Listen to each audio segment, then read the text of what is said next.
لوگوں کو قربانی کرنی ہے اس سے پہلے ذوالحجہ یکم ذوالحجہ سے پہلے آپ صفائی بھی کریں، اپنی داڑھی کے بال بھی صاف کریں، اور اسی طریقے پر یعنی جو زائد بال ہے وہ کاٹ دیں، مونچھوں کو بھی ٹھیک کر دیں، اپنے ناخن بھی لے لیں، اور اسی طریقے پر یہ کہ زیر ناف بھی آدمی صفائی کرے جن کو قربانی کرنی ہے۔ پھر 10 ذی الحجہ تک آپ یہ ہے کہ اللہ آپ کا بھلا کرے، ناخن بھی نہ کاٹے جن کو قربانی کرنی ہے، ناخن بھی نہ کاٹے، اسی طریقے اور بالوں کو بھی ہاتھ نہ لگائے۔ 10 ذی الحجہ کو آپ قربانی کریں، قربانی کے بعد پھر ناخن کاٹیں گے، پھر مونچھوں کو اپنے یہ کہ بنا دیں گے۔ ایک تو اس کا اہتمام کرے، دوسرا ساتھی اس بات کا اہتمام کرے ذوالحجہ سے لے کر کے 9 ذی الحجہ یعنی 10 ذی الحجہ تک، 10ویں کا دن اس سے خارج ہے، 9 ابتدائی 9 تاریخوں میں جو آدمی ان میں روزہ رکھے گا، آج کل تو سخت گرمی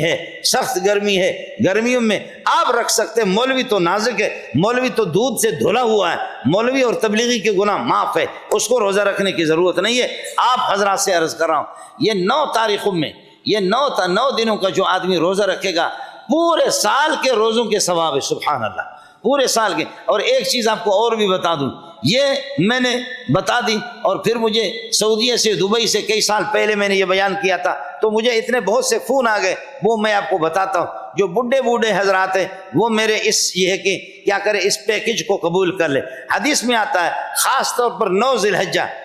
الحجہ 10واں تو عید کے دن ہے، 9 ذی الحجہ کے روزہ اگر کوئی رکھتا ہے، اس روزے سے پچھلا سال جو گزر گیا اس کے سارے گناہ بھی معاف ہو جائیں گے، اور اگلے سال کے گناہ سارے معاف ہو جائیں گے۔ اگلے سال کے گناہ تو یہ پچھلا سال تو گزر گیا، لیکن اگلے سال کے گناہ بھی آپ کے معاف ہو جائیں گے۔ اگلے سال کے گناہ اس وقت معاف ہو جائیں گے کہ اگلے سال گناہ کی نوبت آئے گی، نوبت گناہ کی اس وقت آئے گی کہ آپ اگلے سال زندہ رہیں گے۔ تو اس لیے گارنٹی کے ساتھ آپ روزہ رکھیں 9 ذی الحجہ کا، 9 دن مکمل رکھیں، نہیں تو کم از کم پھر یہ کہ 8 اور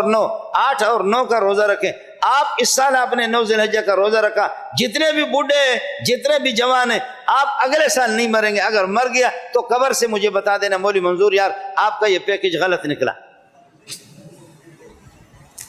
یہ گارنٹی کے ساتھ آپ کو بتا رہا ہوں، نہیں مریں گے آپ۔ اس لیے کہ وعدہ کیا ہے؟ وعدہ یہ کہ فرماتے کہ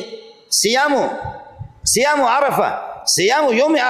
عرفے کا جو روزہ ہے 9 تاریخ کا، یکفر السنۃ التی قبلہ والسنۃ التی بعدہ، پچھلے سال کے گناہ بھی معاف، تو پچھلا سال تو گزر گیا، جتنے معاف ہوں گناہ کیا اپنے وہ تو معاف، لیکن اگلے سال کے بھی گناہ معاف، اگلے سال کے گناہ اس وقت معاف ہوں گے کہ اگلے سال تک آپ زندہ رہیں گے پورا، اور زندہ رہیں گے، گناہ کی نوبت آئے گی تو پھر وہ معاف ہو جائیں گے، اور اگر آپ اس سے پہلے مریں گے تو اگلا سال پورا کس طریقے پر ہوگا۔ اس لیے میں عرض کر رہا ہوں کہ اگر آپ یہ 8-9 کو رکھیں، 9 دن مکمل اگر روزہ نہیں رکھ سکتے، 8-9 کو اگر آپ رکھیں تو انشاءاللہ آپ اگلے سال نہیں مریں گے، چونکہ مجھے اور آپ کو مرنا نہیں ہے، دنیا کے ساتھ چمٹ جاؤ، یہاں پر مرنا نہیں ہے ہمیں۔ ادھر کہاں ایک بزرگ تھا، وہ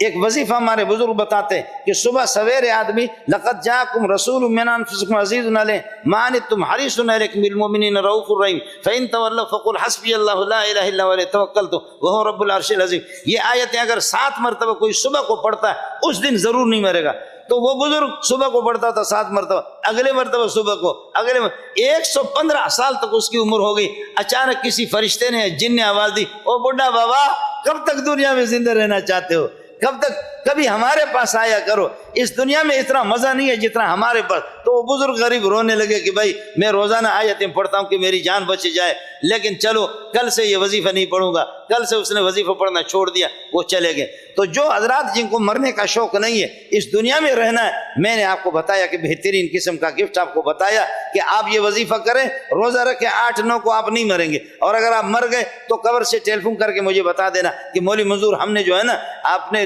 نسخہ غلط بتایا تھا۔ اللہ آپ کا حامی ہو۔ ان دنوں میں خصوصی طور پر اللہ کی طرف متوجہ ہو جائیں، اور میں نے عرض کیا کہ جن پر قربانی واجب ہے بس آپ یکم ذی الحجہ سے پہلے اپنی مکمل صفائی کرے، مونچھوں کے، ناخنوں کے، زیر ناف کے، اور اس کے بعد 10 ذی الحجہ تک آپ نہیں کریں گے۔ وآخر دعوانا الحمدللہ رب العالمین۔